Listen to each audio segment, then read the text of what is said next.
Really lovely Thursday. The Mogul. First time I've been called an all-star. I like Yeah, I know, right? Michael Heights. Good morning to you as well. Thank you, sir. We've got Michael Hornby, the Michael Height, and via telephone, Bill Clark, who hasn't been with us for a little while. I guess it's been a year or so since we had Bill on the program, maybe even longer. He's a Morgan County commissioner and the guy that's in charge of the Region 9 situation there, too. Bill, good morning. Thanks so much for being with us. Hey, Rob. Hi, everybody. How you doing? Wonderful to have you back, man. How you been? What's going on? It's been a long time. I haven't got to talk to you. No lunches in forever, it feels like. Oh, I remember those lunches. Those got a little out of hand. Yeah, they were heavy. They started off as 2 or 3 or 4 people, then they got to be like 16 people. We had to have a keynote speaker at our lunch just because they were getting so big. Couldn't get back to work in time. I know. It was Bill, bad. when did you get elected as Morgan County Commissioner? Oh my! It's afraid you're gonna ask me that. I retired from regional council, and I think it was like on a Friday, and I got appointed as commissioner on a Monday. Nice retirement. So a couple of days, and that was back 2 years before the election. So I was a commissioner for about 2 years, and then I ran, and it's always an odd year, 22, I guess, and I've got 6 years there, or got 63 to go. And how long? I've been around a little bit. How long have you been Region 9? I was at I'm on the Region 9 board. I was the director of Region 9 for 7 years. I'm no longer the director involved in that at all, but I still represent Morgan County on the board. Certainly, been part of the regional council. I was there 7 years as the director. I know basically we work with like the towns within the region, towns and cities, and the 3 counties. That's our primary local government.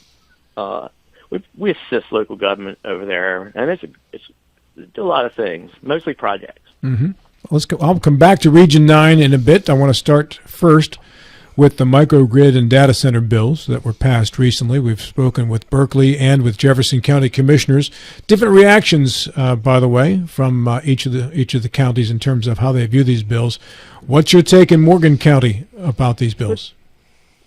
Well, I think everyone, first off, we support the governor and the legislators in attempting, to get more economic development in I worked in economic development. That's my career. So for me, absolutely make it, you got to make it enticing as best you can, in terms of all the things that they have to deal with in terms of citing a project. And so I get it.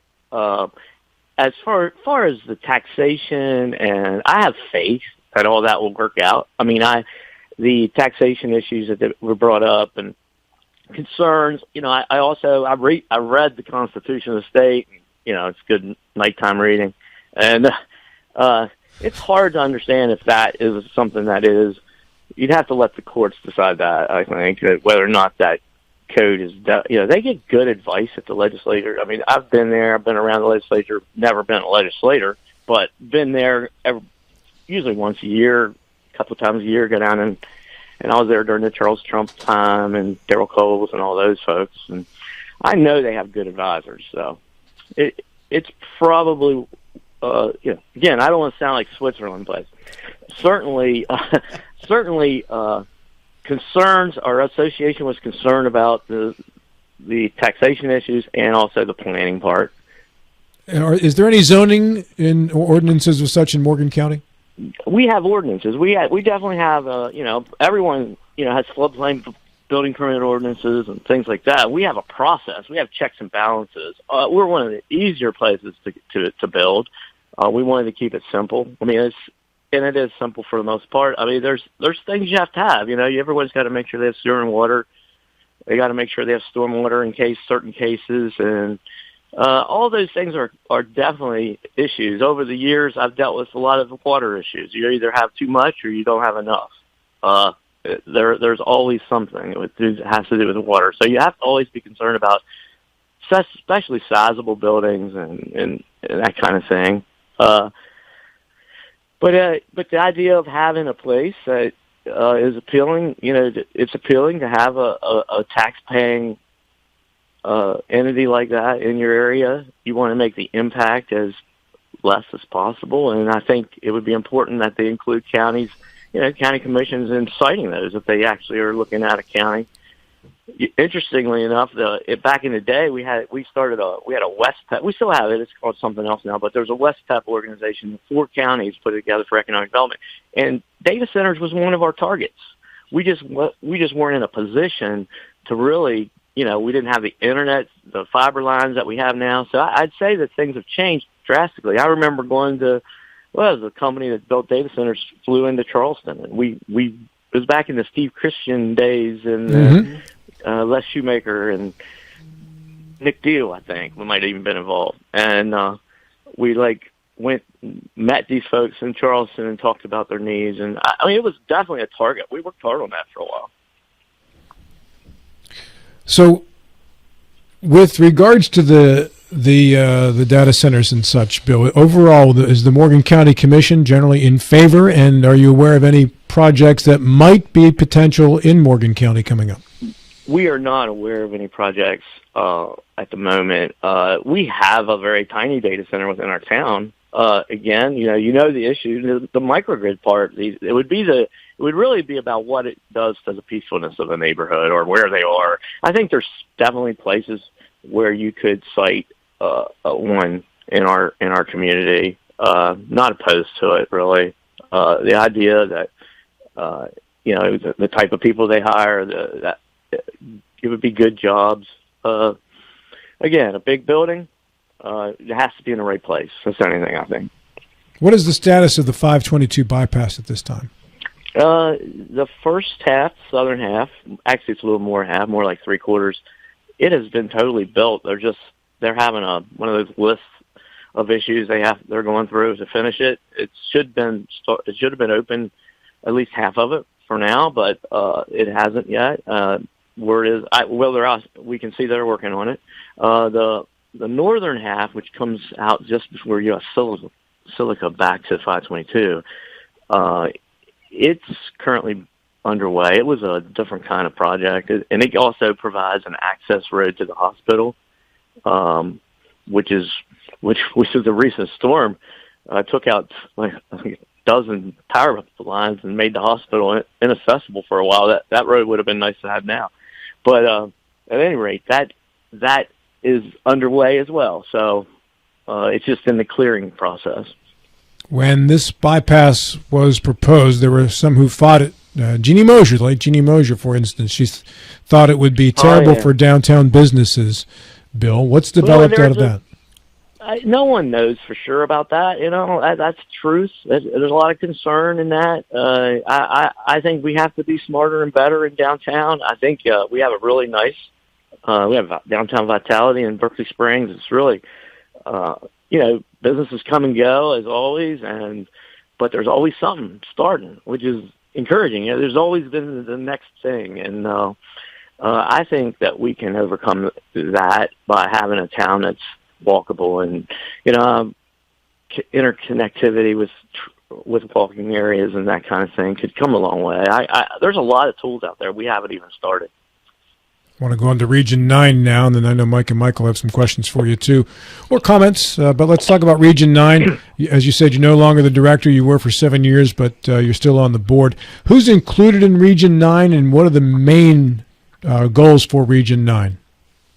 Okay, well, every year or every 3 or 5 years, I can't remember the time, we do an economic development strategy, and we are the back. I mean, basically, I'm going to say I'm not really involved in the office, but when I started there in 2013, it was one of those places where I walked in and this crew of people were already there, and I took over the director's job, and right off the bat, we had to sit down, and it was just they're just some of the best people in terms of going after things. I mean, it wasn't a crew that you ever had to say a word to about what to do next. So we would create a priority list. We visit with each of the local governments. You have the 9 local governments, and we'd visit with them and get their priorities, and then we'd search for possible grant projects. I mean, literally every possibility.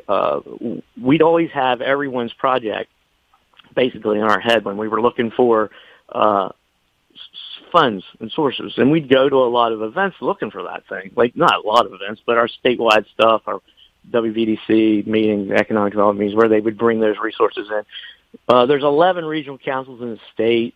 They're funded by Appalachian Regional Commission, the EDA, the State Development Office, and then the local governments all have an assessment.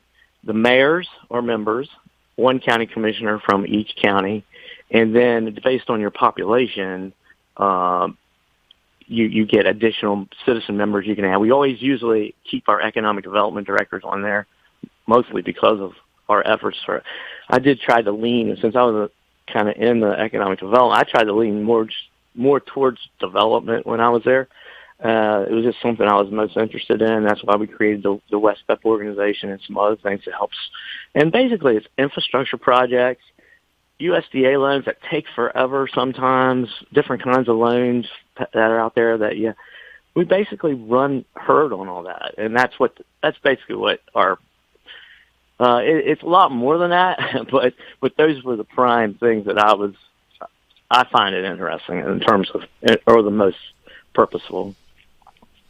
Bill, when I was working with you on West PEP projects, you had a gentleman up in Morgan County that was doing hydroponic lettuce. Can you tell me if they're still operating in Morgan County? Oh my, Mox is a great operation. It's one of those things that you run into and you say, wow, like this is a way you could feed the world, and these guys are doing it in like 26 greenhouses. It's pretty crazy. But hydroponics is going a long way. I mean, they do it indoors. There's all kind. I mean, in like old commercial buildings, they can do it now. And there's a lot of different operations that you wouldn't even know existed that are doing things like that. Microgreens and tomatoes. He does. Oh, I say that I haven't been there in a couple of years, but I see, I hear that they're still out there. So. Yeah, I passed. We passed a piece of legislation regarding hydroponic in regulations for a person in Berkeley who's trying to do these massive greenhouses, kind of like what's being done in Morgan County before, but Berkeley had so many regulations because of our agreement for the stormwater thing. So I was just wondering. You do have. I mean, sometimes the stormwater we get overly concerned about what needs to be done. I mean, I do think, a lot of times the stormwater issue is part of the actual construction, and I mean, some people use it as a reason not to do something. I would kind of turn it around and kind of try to convince them to make it part of their project. There's ways of making that stormwater management. I mean, like I said, a lot of my problems over the years.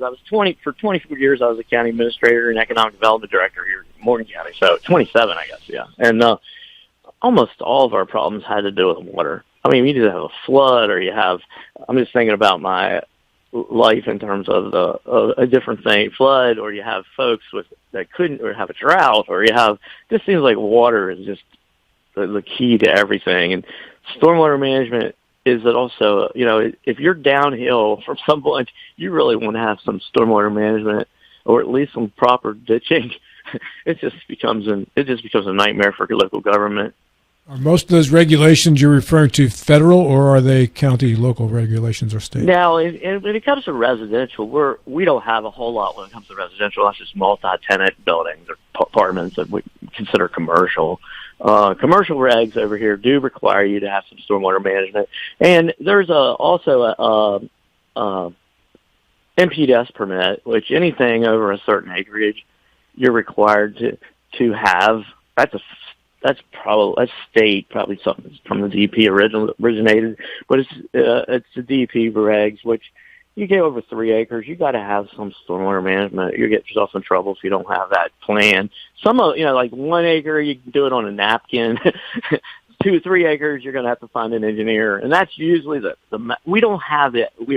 It's getting better, but we didn't have the access to engineers, especially in Morgan County, for quite a while.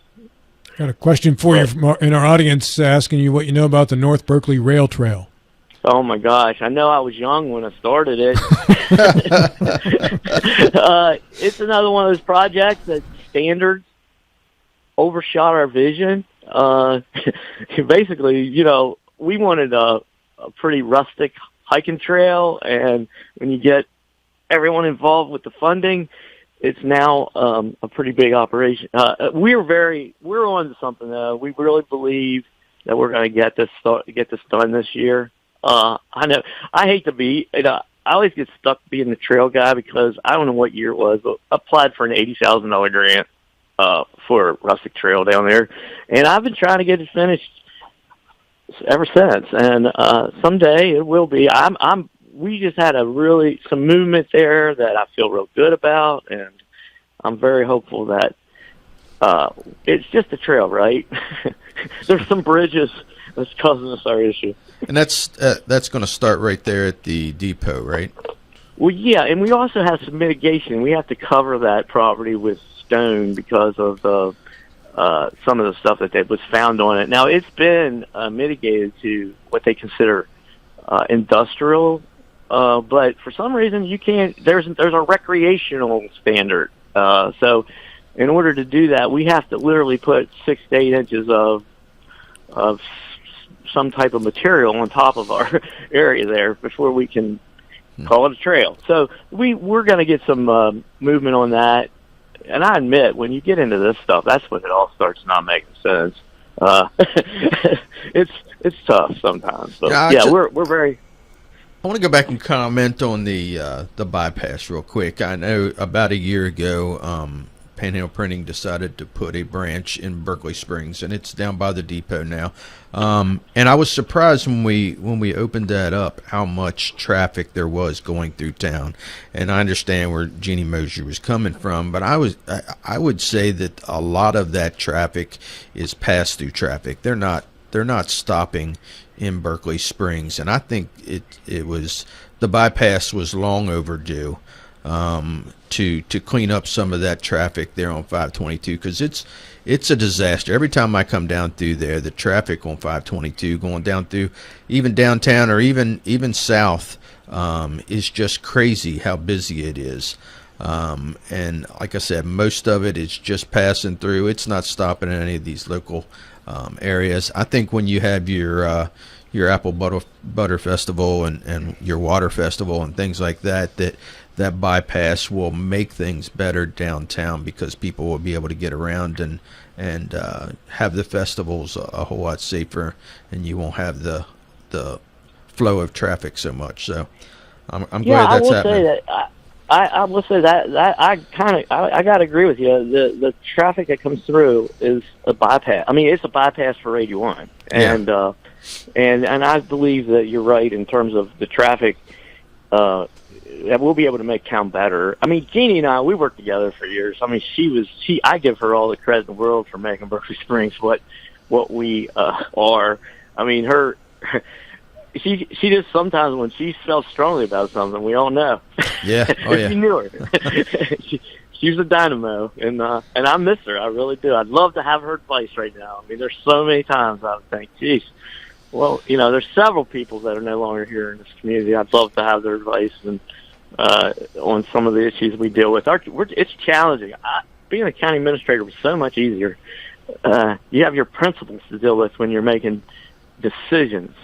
And a lot of people didn't know I was a conservative dude, but I've been that way all my life. I mean, just since Reagan, And so for me, making decisions is a lot more difficult than giving my advice to the folks and helping them and being a grunt. I mean, I've been a grunt for 27 years, 40 years. What's your opinion of the southern part of the bypass? It terminates at a huge roundabout, and I'm a big fan of roundabouts, but it just seemed odd that you would have this major bypass, 4-lane bypass, terminate at a large roundabout. What are your thoughts on that? I'm not opposed to roundabouts because I don't know how many times our lights have been out and you can't get out. Sure. So I'm not opposed to roundabouts, but you are correct. That's going to be a problem. At least the Facebook engineers are telling me that's going to be a problem. And they know. I mean, and it does seem small. It does seem a little small for and what it's going to basically be is, you're going to have to put something to slow those folks down a little bit. I mean, I know the traffic, on the bypass is going to be coming pretty good. You know how we are. Look at 81. Anyway. Yeah. I'll say this, Bill. I am generally in favor of roundabouts. I'm a big fan of them. I think they alleviate a lot of traffic problems. But I think that you've got to be able to see who's coming into the roundabout for it to be effective and safe. And the roundabout that they put at Eagles School Road, where the little shopping plaza is ridiculous. I can only assume that whoever engineered it actually never drove it, because you can't see who's coming down Eagle School Road. And I hit that about 5 a.m., and the only way I can tell is if I see headlights coming. During the day, you have to come to a stop anyway, because you can't see who's coming into the circle. You yield, you look left, and you drive. It's not that hard. I love that roundabout. Much better than the stop sign. You won't like it when you get T-boned. I've been driving it every day. Yeah, well, you wait. I see what you mean, though, with that particular one, because they're coming over the hill. You don't see them until you're at the roundabout, which is odd for a roundabout. Most of the time, you can see far enough ahead where you can. That's the purpose of the roundabout. Well, you got that fence right there. This is my point. It sort of blocks it. You might as well put the blindfold on when you go in. 1,000 times better than the stop sign that was there. It is better than the stop sign. It's the same as the stop sign. If you can't see who's coming into the roundabout, you got to stop. Well, I don't stop. They have to. I just look at the circle. Go ahead, Bill. I look at the circle as the interstate, and everything else is an exit ramp or an entrance ramp. You just have to. The circle is the interstate, and you're getting on it. Yeah, it's difficult. Amen. I mean, it can be. I think it's honestly, I do like the roundabouts, but I think that one out there is going to be a problem with the two different speeds that we're coming. Coming from town will be easy. Coming north, it's going to be a little difficult, and definitely off of the bypass road itself. But yeah, I have some breaking news here. Just been informed Magistrate David DeHaven has resigned his position effective immediately, no reason given. Interesting. Magistrate David DeHaven has resigned his position effective immediately, no reason given. Just threw that in there because I just received it. Anyway, Bill Clark, it's been great to talk with you. Final thoughts, sir. We've got about a minute left about Morgan County and what you're working towards there. Oh well, we've got so many things going on. We have challenges. I mean, the challenges of public safety. Those are really our biggest deals. Ambulance, police, fire. We have volunteer fire departments that are having trouble sometimes. There's time. It's peaks and valleys when it comes to that. It looks good some days, and some days not so good. We really have those kind of challenges. And it brings a lot of concern because public safety, the importance of it. We raise deputy sheriffs, starting pay, and next week it's no longer a vote. It's just very difficult. Well, you're a border county. We have a lot of good things happen. Just make that clear. Yep, and we have a lot of good things. You are in the Eastern Panhandle, along with everybody else of Border County, where it's easy to hop across the bridge and make more money. In your case, in Hancock, for public school teachers and such. Yeah. Oh yeah, we're the same. We're the same, very much. Bill, thanks, man. It's been great catching up with you again. Thank you, Bill. It's nice talking to you all. See y'all. Have a good day.